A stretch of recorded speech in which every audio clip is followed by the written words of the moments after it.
Today on the CIBC Innovation Banking Podcast. In many cases, the revenue is the same and the company continues to perform as it did previously. Now, obviously, this does not hold true in all areas. For example, if you're in B2C, in some cases, you've had a complete destruction of your revenue. If you're in the SMB market, you've had significant churn. But in the enterprise kind of pure B2B software market, if you are providing software that is a must-have to the running of the enterprise, typically you've seen those companies bounce back pretty quickly. Here is Michael Hainsworth. COVID-19 has not hit the startup community equally. Companies with exposure to the consumer are being hit harder than those exposed to the enterprise market. But Tony Van Marken points out even that is no guarantee of success, as coronavirus disrupts business models at all levels. And while he is a fan of disruption, this isn't how he likes to see it come about. So I'm not referring necessarily to disruption caused by COVID-19. Obviously, that has serious health implications and loss of human life and economic consequences. I'm really talking about it from a technology perspective. I operate as a VC in the technology ecosystem, and by definition, we work in a world where we're looking to invest in companies that are trying to disrupt the status quo, utilizing technology. But saying that, COVID-19 has caused disruption in the world in which I operate, and it's interesting to see how companies react and deal with that. I think COVID-19 obviously has created a different level of disruption in the tech ecosystem. And I think what's interesting to see is how companies react to that and the kind of playbook that they execute. I can take you through our view of how that's worked out, if you like. Absolutely, because I'd love to hear what kind of criteria you use as an investor in emerging tech companies to help you decide where to go from here, because regardless as to the implications of COVID-19, we all must react, and we're all being judged based upon how we react to this pandemic. Absolutely, Michael. So I think what we've seen is that, companies go through a process of recalibrating their operating budgets. They relocate their staff to the home. They set up a work from home protocol. They put in the systems, security, hardware infrastructure to do that. Most companies that are cloud-based can do that very easily and seamlessly. Companies that aren't, it's a lot harder. The second step then is to look at your operating budgets, headcount, how do you reduce discretionary expenditure? There are very obvious things you can do like travel, conferences, etc., disappear. But then you have to be very discerning about how you manage all of the operating costs in the business, because just freezing headcount or reducing cost doesn't help if you are then negatively impacting customer delivery or product development or customer retention. So you have to work through this very methodically. And I think, in our view, the one benefit of this disruption is it has forced management teams to look at their businesses very critically. It's interesting, in a sort of pre-COVID-19 world, perhaps companies have enough cash or enough funding that they tend to be less focused on some of those elements. But now in this new world, everyone is focused on liquidity and runway and what does the forecast look going forward, and focusing on really some fundamental business principles which I think should have been followed in any event. Such as? Typically managing the growth of a typical software company. And what I've noticed across the ecosystem of companies have made some layoffs, but it's interesting that in many cases, the revenue is the same and the company continues to perform as it did previously. Now, obviously, this does not hold true in all areas. For example, if you're in B2C, in some cases, you've had a complete destruction of your revenue. If you're in the SMB market, you've had significant churn. But in the enterprise kind of pure B2B software market, if you are providing software that is a must-have to the running of the enterprise, typically you've seen those companies bounce back pretty quickly. When we were in the middle of the blast radius during March, there was a drop-off in sales activity. Everyone was transitioning. It was tough to get meetings. There was a huge loss of activity. But what we've seen in our portfolio now is that companies have come back. They've accepted this new normal, and I know that's an overused term, but negotiating online, closing deals online, and particularly when you're in large contract values with companies in the, I'd say, pre-COVID-19 world, at some point you had a face-to-face meeting with a Fortune 500 customer to close a deal. But now that's been eliminated, and both parties accept that that's not possible, and there's a new way of doing business. And it's interesting to see how companies have completely adapted to that new playbook. So then draw on your own successes and failures as a chief executive officer. Help us understand what we can be doing as those who are running our own companies to succeed through this environment. Yeah, so I think for every chief executive running a business, this is clearly a test of leadership. And, I've had the pleasure to work with a lot of CEOs of our portfolio companies through this. And I'd say by and large, they've all adapted really well. There are some very basic things I think everyone has to focus on. Clearly taking care of your people and how you do that and how you communicate and getting out ahead of this pandemic. We had one case of one of the executives in our company getting COVID-19. And what do you do when that happens? And you realize you need to have a backup plan at every level in your organization in terms of, can someone else do your job if you're incapacitated for a certain period of time? That person recovered, he's fine. So I think the messaging, the leadership, the empathy that you show with your teams, I think clearly we've seen after 2 or 3 months, Michael, that people are zoomed out. There's definitely a mental health challenge in companies as people are restricted and just working from home. You have to be incredibly sensitive to those things. But equally, you need to be still ambitious and driven and focused and resilient and persevere through this with your team, motivating them to build a great company, to adjust to this particular COVID-19 playbook. And I think it's a question of not saying, what is COVID-19 doing to us, but what are the opportunities that come out of this? How can we build a stronger business? How can we use this moment in time to improve all the elements of our business? Because I believe you very quickly see which parts of your company are exposed in this type of environment. And this gives you an opportunity to make some significant improvements, in my view, come out stronger. So I think chief executives have a key leadership role to play. I think what I've also noticed is the chief executives who've been through 2008 deal with this a lot better than the millennial CEO who was very young in 2008 and has really not seen a bear market at all on Wall Street.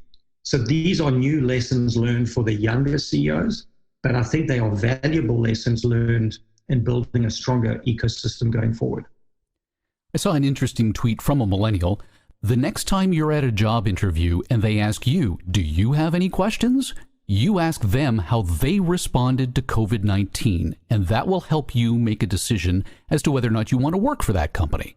I can imagine as a venture capital firm, you get to ask that exact same question because you're looking to hear the exact same answer.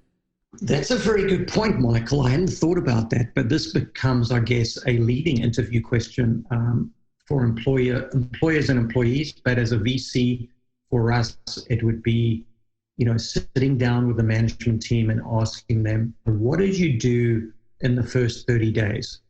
What did you do in 90 days? What changes did you make to your business? How did you adapt? What went well? What didn't go so well? Did you build a stronger company as a result? So I think it's going to be a very interesting case study for all of us, whether you're on the investment side, how did we as VCs manage portfolios through COVID-19? How did individual companies adapt and thrive or not? I think one of the fundamental changes, Michael, I think for investors will be when you look at a company, and if you have a view that pandemics are going to be, could reoccur, is the target company susceptible to that type of event? Because if you're in a company that's in travel or leisure, for example, and you lost all your revenue, it could be pretty difficult raising money for those types of companies going forward.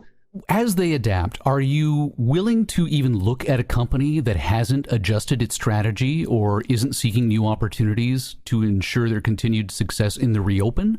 I wonder if your investment criteria has changed such that only those who have engaged in that Darwin evolution are the ones that attract attention from you.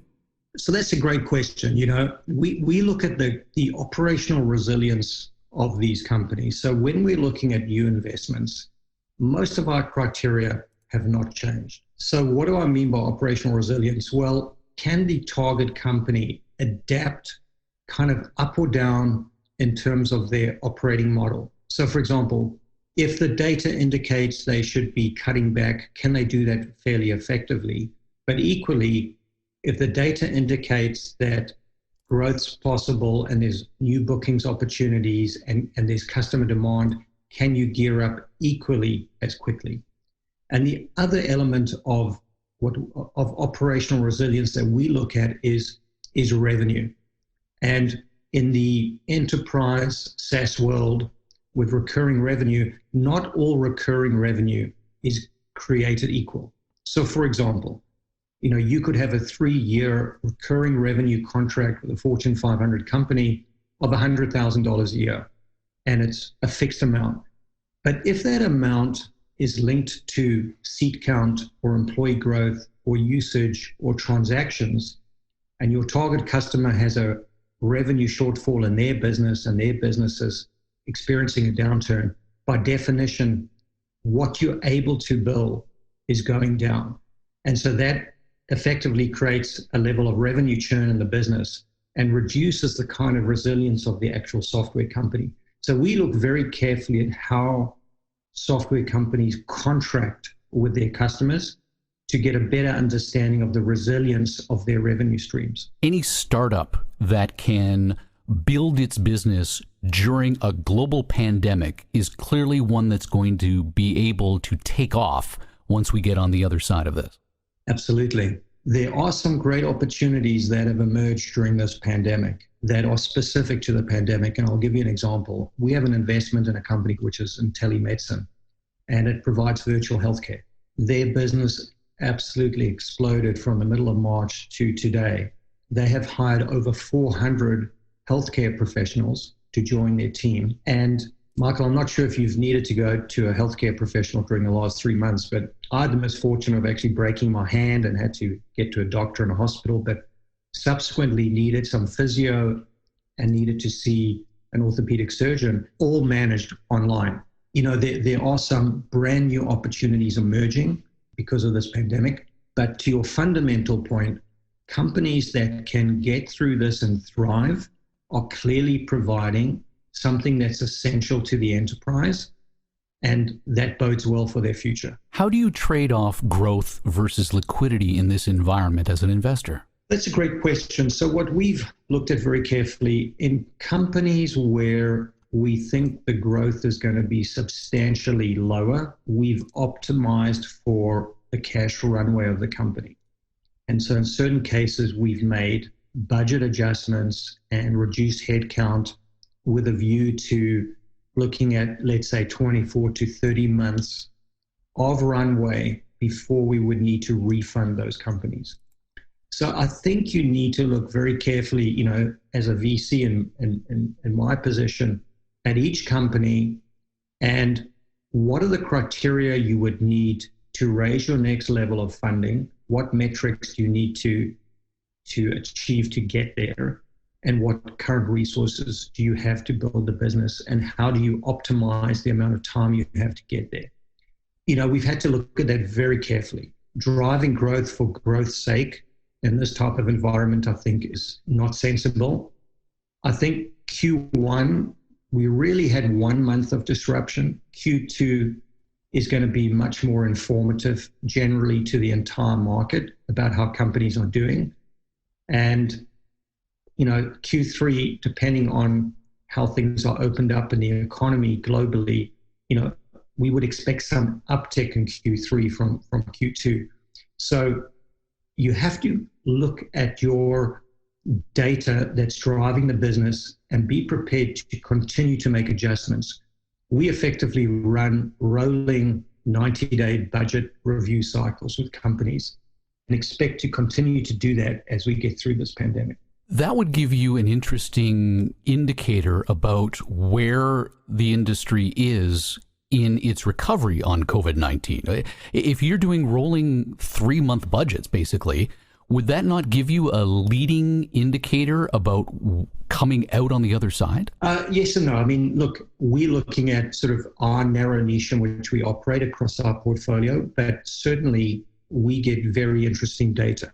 So we've noticed, for example, Fortune 500 companies have made a pretty effective transition in terms of the acquisition and deployment of software. We look at the tempo of activity of sales teams in the enterprise. Do we have the same level of meetings and customers reaching out as we did pre-COVID-19 to today?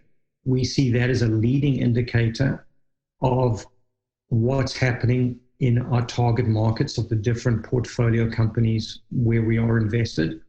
So we get some early, I'd say, indicators of activity levels and the health of different companies as we go through this. Obviously, we're operating with, technology companies in different areas, from investor relations to telemedicine to legal technology software. They're all quite different, but in every case, you get very interesting data about activity in that target market that does give you some idea of the health of the economy and how it's coming back, at least in those particular markets.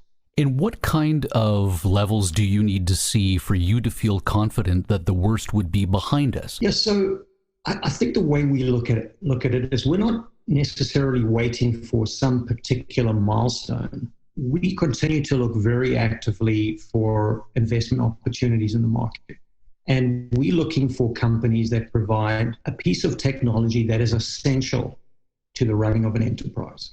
That's the critical piece for us. If you can do that, and I guess it plays on the earlier point, whether you're in a pandemic-like situation today or not, those are the companies that will do well. There are opportunities right now for companies to optimize their businesses and come through this stronger. Equally, and this is quite Darwinian, companies with marginal business models before COVID-19 will find that they may not make it through this particular economic period. If you think about some of the great successes of ecosystems like Silicon Valley, they're not just successful because of the successful companies. They do well because of the failures create lessons learned for people. And the entrepreneurs and management teams who go through those go on to build other companies and learn from those successes and failures. So it's almost sometimes helpful to go through this because the strong companies should persevere, show resilience, and get through this and become much stronger, very successful companies. And Michael, I think we saw this post-2008. It was the same thing. Certain companies didn't make it, but other companies, 12 to 18 months later emerged as very strong players going forward. Tony, thank you so much for your time and insight. This has been great. Thanks, Michael. It's been a pleasure to be on your program. Tony Van Marken is the managing partner at First Ascent Ventures. I'm Michael Hainsworth. Thank you for listening. Stay healthy. Stay safe. Subscribe to the CIBC Innovation Banking Podcast with Michael Hainsworth at cibc.com/innovationbanking.